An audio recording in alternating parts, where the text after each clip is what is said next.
What can we learn from an antagonist? That's the question we're going to be addressing today on Flourish-Meant. I'm your host, Tina Yeager. Flourish-Meant is sponsored by Access More. Do you want to go deeper in your faith even while you're on the go? No matter how busy the season you're in, Access More has a library of faith-based podcasts to help you grow spiritually. With podcasts from Christian thought leaders such as Christine Kane, Lisa Harper, Taryn Wells, and Bob Goff. You can hear podcasts on religion, culture, family, entertainment, and so much more. Access More gives you a safe space to find inspiring conversations about faith. Start listening today at accessmore.com. So for today's episode, I had the privilege of interviewing one of the actors from the TV streaming series, The Chosen. His name is Brandon Potter. He is a tremendously accomplished actor and voice actor and has been in the industry for many years. And he has recently appeared on the worldwide phenomenon, The Chosen, as Quintus, who is the antagonist in this series. He plays a Roman official, a higher level soldier, and it's a fictional character. But as the antagonist, we're going to dive into what that perspective can do for us, how we can relate to that in ways we might not even expect. This interview was recorded in person at the National Religious Broadcasters Convention. You may hear some background noise with this. There's no way to get all of that out. It was a busy convention. It was an incredible interview. I look forward to sharing this with you, so make sure you listen all the way through. Well, welcome to Flourish-Meant. I'm delighted to have you on the show, and I'm really curious to hear how you feel about playing Antagonist and The Chosen. I really want to dive into that because I think that's an interesting angle that most people don't think about. Right. Tina, first of all, thank you for having me. Pleasure to be here. Well, what do you want to know about playing the bad guy? What's interesting to you? Relate to that. I don't think people want to admit that we can relate to being the antagonist to Jesus, but I think we do more than we want to think we do. Yeah. So, from an actor's standpoint, playing a bad guy, you can never, you can't really judge your characters. You sort of have to empathize with them, and that gets a little bit easier if you sort of change how you look at thought processes. Bad guy, like, wants to just wake up and be a bad guy. I tore my mustache and tied a girl to the railroad tracks. That's not what he's thinking. He's thinking, I'm going to bring order to people's lives. I'm going to solidify the empire that he believes in. The empire can also make it as strong as possible. Secure Caesar's legacy. All this stuff. He thinks he's doing good stuff. So I kind of always start there to sort of empathize with the character. Picking goals and objectives, right? And I pursue them as earnestly as I can in the scene. And if the scene is written well, I can pursue those goals like a real-life human being, and the writing will take care of me. I think in terms of audience engagement and people relating to just a character, watching it home, one of the things I thought about as the show is taking off, we're shooting our fourth season right now. And we've had some really strong reactions all over the world. But it didn't really start that way. It started as we were shooting like Quintus in Texas and that kind of stuff. Sort of grown since then to this sort of mind-boggling range that the show is. One of the things I thought about was that I, Brandon, am playing a small part in something I don't fully understand. I can't grasp the scope of all this. Quintus is also playing a part in something he doesn't fully understand. And I think that's something that everyone can sort of take away. That maybe you're waking up and you're thinking you're doing the right thing every day, but it's worth examining your real motives, your real motivations. You're a part of the story that's too big for you to fully understand. Do you see what I'm saying? Yes. That you can sort of find a way to relate that way. It's an important example. I have a favorite line from Quintus. What is it? It is, what am I going to do with you, Jesus? Are you flesh or are you bones? Do I need to spit you out? how are you going to help me? And I think oftentimes, even as believers, we make the mistake of wondering, what am I going to do with you, Jesus? What's in it for me? Sure. And oftentimes, whether we know it or not, that's kind of the angle that we take when we're in relationship with Jesus. How do you feel about that as someone who played that role and said those words? I think that I can honestly say that there have been times in my life where I was very self-centered. You know, I suspect that most people are at those times. And there's something about selfishness that it's like it feels just, I deserve this or something. I'm just not sure how useful that is, to be a part of something bigger and to give yourself honestly to your endeavors is always better. And it somehow almost always feels like the second choice. You know what I mean? And to make that the first choice, if anyone does that in any aspect of life, that's a benefit. So what did you learn most by playing Quintus's part? A lot of stuff. So relating to him, you know, as a person, kind of the stuff we talked about just a second ago about accepting that you don't really fully understand your role in something bigger, and that's okay. You know, so there's that. Like on a private level, like just going to work every day with these incredible actors. I get to sort of saunter on set, you know, 3 days a season and be witty and pithy and clever and sarcastic and mean.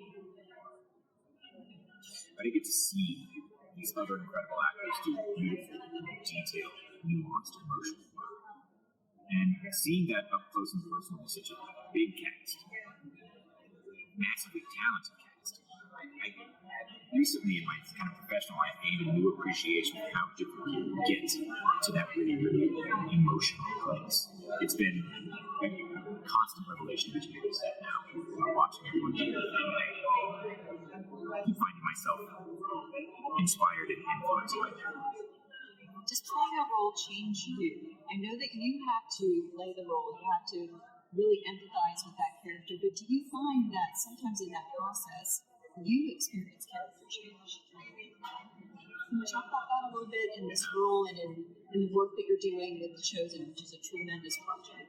And like the sort of bigger kind of globe view, I get to go to work every day with a big group of people, not just the cast, but the crew and the production. The production machine for The Chosen is giant, right? And there are all kinds of people from all kinds of backgrounds, and everyone's rallying behind this one cause. And the audience that watches the show, they're all over the world and have all kinds of different views about themselves, their life, their lives, spirituality, all of that. They can still rally around this story and find beauty, meaning. That has been extraordinarily beautiful to see people come together at every level of this project. It's been my sort of motivating factor as a person, as an artist, to bring people together. And I can't imagine people are amazing vehicles to do that. So that's kind of the biggest thing that I've learned or taken away or been changed by is seeing a lot of different people come together. I think, like, you know, society now is really siloed and sort of polarized. People like to stick to their little bubbles. And this has been a great opportunity for me not to stick to mine. For the people that are working on the show not to stick to theirs. For the people watching the show not to stick to theirs. You know, to share this with other folks. It's that opposite of the takeaway that you would get when you're thinking about the selfishness message. Exactly. If you know exactly. you need to be in relationship with others to be your best you. Yes, absolutely. And if you're not serving and really growing together and getting stronger in who you're meant to be together, then you become selfish. That is exactly right. That's a really, really smart way to look at it. Yeah, it's very interesting to note that because Quintus, that character, is Roman, he does not have a faith set other than the gods that the Romans would have worshipped. He's really only God himself. Yes, absolutely. I mean, him as a person, you know, I think he worked hard to get to where he was. We were talking earlier about selfishness and this masquerades. It's like just, I deserve this. Or self-protection. Right. I need to do this, really. That's probably a big part of it. And I think that was like a big part of his survival coming up. Yeah. Like, he didn't inherit this position. He didn't get it through nepotism. Quintus, the that's what you might name your fifth son. Can you imagine? Oh, number 5. I don't even want to give Exactly. You're number 5. Yeah. So he had to claw his way to this position, and that's his identity. He doesn't have a name. Yeah, exactly. Yeah. That's really insightful. So I think he was driven by that selfishness, that protection, and to say that I don't relate to that would be not true. I mean, of us put our identity in all the wrong things. Exactly. We're all at risk of that. We're all at risk of being the antagonist and putting our identity in the wrong things and siloing, as you said, All right. and being closed off from other people and the growth that we experience. So giving up yourself to be part of something bigger, is that what you really feel is the biggest takeaway from what you're doing? I think so. Yeah.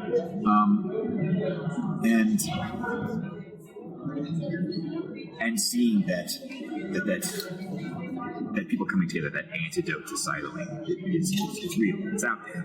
If you put yourself into something, you can achieve that. But you have to put yourself into it, Yeah. So what is your biggest message that you think you hope people take away from the Chosen project? It might still have something to do with gathering together with people that are different. I think that there's something to that. Or maybe that's like where my head is, and that's all I'm thinking of now. But I think the urge to share something, to be a part of it openly and honestly, that light and that love. Oh man, yeah. Now that question's got me thinking about all kinds of stuff. Yeah. The word chosen is about identity. Right. Yeah. It is the opposite of having no identity. It's the opposite of your character, who is a nobody. He's a 5 and has to make an identity happen. He has to protect himself. Yeah. So the message of the Chosen is truly antagonistic to the character. You're showing up the light. Yep. By bringing that darkness. Yep, that's exactly right. Without you, they would be able to wait a minute, do you need to play Quintus? I think you know this better than me. I don't think I'm as qualified as you. Yeah, it'll be interesting to look at things. So, well, this has been really interesting. Are there any last things that you'd like to tell the audience about the Chosen and about what you hope that they learn by watching these characters really authenticate what life would have been like from someone like Jesus, who is an unexpected figure? The stuff that I can say to everyone who enjoys the show, who watches the show, I think that the Chosen speaks for itself, right? To move towards the light, that suffering and pain, that's a part of it all. It's okay, but there is hope. And coming into that experience of Jesus with expectations or with needs and wants that you expect Jesus to fill for you, what does that do for us? Just like Quintus responding to Jesus. Yeah. What am I going to do with you? Sure. Am I going to have to kill you, Jesus? Right. Not exactly a quid pro quo here. Yeah, exactly. That's not what's happening. But we do that too. Am I going to have to knock you off of my scent? Right. Yeah. That's exactly right. What do you think about that? The only way to get anything is to open yourself up to possibilities instead of a quid pro quo, that just giving, not expecting anything back. I think it has to be that way. I've been sort of moving forward in my life with that a lot these days, and I find myself happier and more fulfilled with small things. Hey, what's after this? What's after season 7? And at this point in my life, I can honestly say, I don't know, and that's okay. If I never did another job again, I would feel very satisfied with what I got to do. If I did get another job, which is it's unlikely, but it would happen, then I would pursue it with that sort of open-heartedness that I learned. Just having this experience and growing out of the need to have an expectation for what God is going to do for you, and just letting him do what he's going to do, does that mean that the next job is going to be inherently meaningful because he's with you? I don't know. That's a really good question. I don't know that I have the answer for that. I mean, it might. I would like to think that I'm in an open enough place right now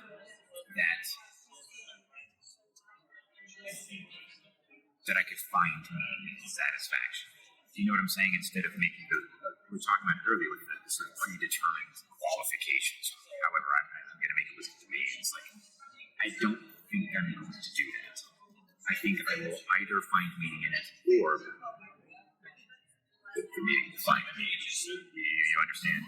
Yeah, I think one of those two things will happen.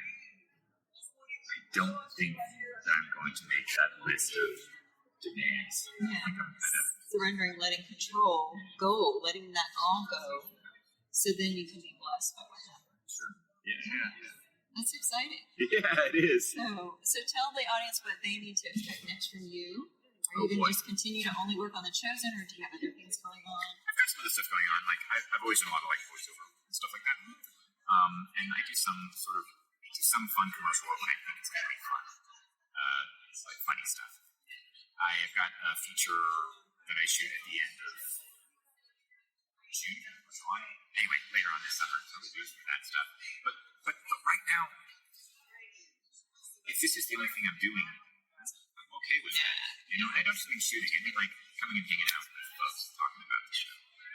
Like that's part of this, and I'm really enjoying a lot of that. Like the stuff that we talked about, I feel like you gave me a lot of food for thought. Yeah. That's what we do in the body of Christ. Yeah, right on. Grow each other, right? Yeah, That's what we've been talking about today. Yeah. So if you had a message to give listeners that you would hope that your work is helping inspire them, what would you say with that message? You're sitting around and talking about The Chosen, people that think like you or think different than you. You're doing the thing. Keep doing it. Come together. Open up those discussions. Yeah. That's great. Well, thank you so much for coming on, Flourish. I Tina. really appreciate your time and being willing to talk with me. I had a blast. Thank you so much. So how can people stay in touch with you and follow your career? You can always look me up on Instagram. It's Brandon Potter Official. That's sort of the only social media that I have right now. I'm not like a guru at it or anything, but I do a little bit every now and then.